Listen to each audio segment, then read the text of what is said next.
Hello friends, welcome back to this channel. दोस्तों, इस video में बात करेंगे अमेज़ॉन और फ्यूचर ग्रुप से जुड़े हुए एक लेटेस्ट अपडेट को लेकर के। एक ब्रेकिंग न्यूज़ आप लोगों से शेयर करूंगा, लेकिन उससे पहले आप लोगों से रिक्वेस्ट करना चाहूँगा, अगर आप चैनल को फर्स्ट टाइम देख रहे हैं फाइनेंस मार्केट को सब्सक्राइब करके बेल आइकन को हिट कर लीजिए। और डीमेट या ट्रेडिंग अकाउंट के लिए डिस्क्रिप्शन बॉक्स में लिंक दिया गया है।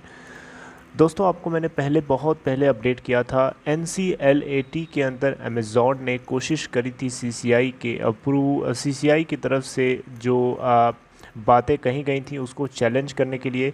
सुनवाई अब जाके हुई है। अभी आपको कुछ भी समझ में नहीं आया होगा, मैं थोड़ा सा आपको इंट्रोड्यूस कर दूं कि क्या मैं बताने जा रहा हूं। दोस्तों, आपको याद होगा मैंने आपको बताया था कंपटीशन कमीशन ऑफ इंडिया ने सस्पेंड कर दिया था जो अप्रूवल 2019 में दिया था फ्यूचर ग्रुप के कंपनी फ्यूचर कूपन के अंदर 49% की हिस्सेदारी खरीदने के लिए। अमेज़ॉन ने जो 1400 करोड़ रुपए दे करके अप्रूवल लिया था, उसी डील को, उसी अप्रूवल को बेसिकली सस्पेंड कर दिया था कंपटीशन कमीशन ऑफ इंडिया ने, इस ग्राउंड के ऊपर कि फ्यूचर रिटेल लिमिटेड के अंदर हिडन तरीके से हिस्सेदारी पाने के लिए अमेज़ॉन ने बहुत सारी चीज़ें डिस्क्लोज़ नहीं करी थी। अमेज़ॉन का मेन इंटेंशन था फ्यूचर रिटेल लिमिटेड के अंदर हिस्सेदारी पाना through future coupon private limited. ये इंटेंशन अमेज़ॉन ने डिस्क्लोज़ नहीं किया जब अप्रूवल पाने की कोशिश करी गई थी। तो इसी के आधार पर कंपटीशन कमीशन ऑफ इंडिया ने इस दिए हुए अप्रूवल को सस्पेंड कर दिया, एबेंसेस में रखा, यानी उसको लटका के रखा हुआ था, उसको कैंसिल रिवोक नहीं किया। ये आपको नोटिस करना चाहिए, सस्पेंशन में और रिवोक करने में अंतर होता है। रिवोक नहीं किया था, सस्पेंड कर दिया था, और उसके ऊपर फर्दर जांच चल रही है। अभी भी जांच चल रही है, अभी तक जांच नहीं हो पाई है।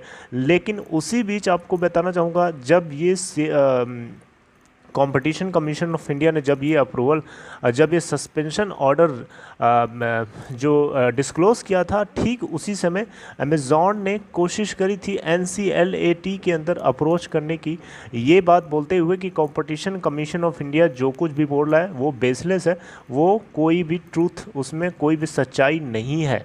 राइट। तो NCLAT ने आज 13 जून 2022 को इस केस को सुना है, और देख सकते हैं ये अमेज़ॉन के लिए एक बहुत बड़ा तगड़ा झटका कह सकते हैं।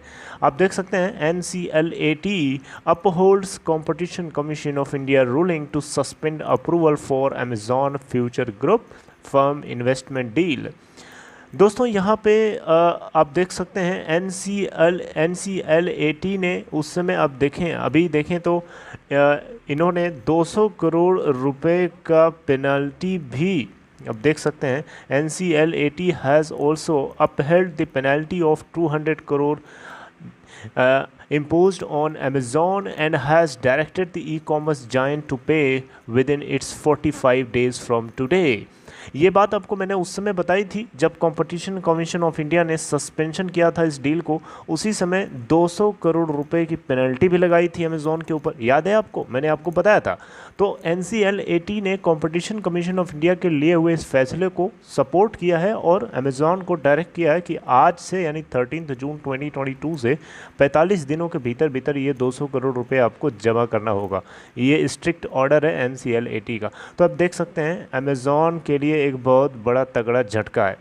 अब आप लोगों में से बहुत लोग बोल रहे होंगे कि अब इसका क्या फ़ायदा, वो डील तो वैसे भी नहीं हुई, कैंसिल हो गई, लेकिन 200 करोड़ रुपए अमेज़ॉन को तो देने पड़ेंगे ना, NCLAT ने जो कहा है। Plus competition commission of India आगे किस आउटकम के साथ आता है, ये भी आगे बहुत सारी चीज़ें डिसाइड करेगा। उधर NCLAT के अलावा NCLT का भी फैसला अमेज़ॉन की तरफ से जो चैलेंज किया गया था बैंक ऑफ इंडिया के खिलाफ, इंसॉल्वेंसी प्रोसीडिंग्स जो लेके जाने की कोशिश कर रहा है फ्यूचर रिटेल को, राइट। तो उसको NCLT कल 14 जून को सुनेगा, यानी NCLT के अंदर 14 जून को सुनवाई है, ट्यूसडे के दिन, और उसके लिए आप तैयार रहिएगा। जो कुछ भी अपडेट आएगी मैं आपसे डिस्कस करूंगा। लेकिन यहाँ पे बैंक ऑफ इंडिया की क्या कोशिश NCLT के अंदर इंसॉल्वेंसी प्रोसीडिंग चलाने की कामयाब हो पाएगी, ये बड़ा ही इंटरेस्टिंग होगा देखना, क्योंकि इसको चैलेंज कर रहा है सीधे सीधे अमेज़ॉन।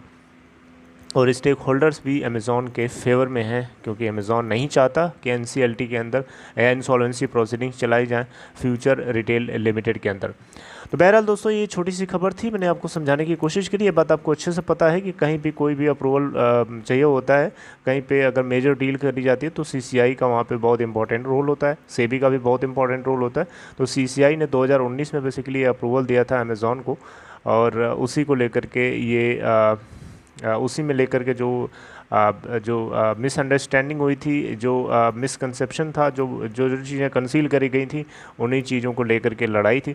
आई होप आपको ये वीडियो समझ में आई होगी, क्योंकि ये थोड़ा सा पहले से जो मेरी वीडियोस देखते होंगे उनको तुरंत समझ में आ गया होगा कि मैं क्या बता रहा हूँ। जो नए होंगे उनको भी मैंने कोशिश करी है थोड़ा पीछे का इंट्रोड्यूस करके समझाने की। आई होप आपको ये वीडियो समझ में आई होगी। अगर आपको ये कॉन्टेंट अच्छा लगा हो तो इस वीडियो को लाइक करके अप्रिशिएट कर सकते हैं। And take care. अगर कुछ भी डेवलपमेंट होगा मैं आगे ज़रूर आपसे डिस्कस करूँगा। Till then take care.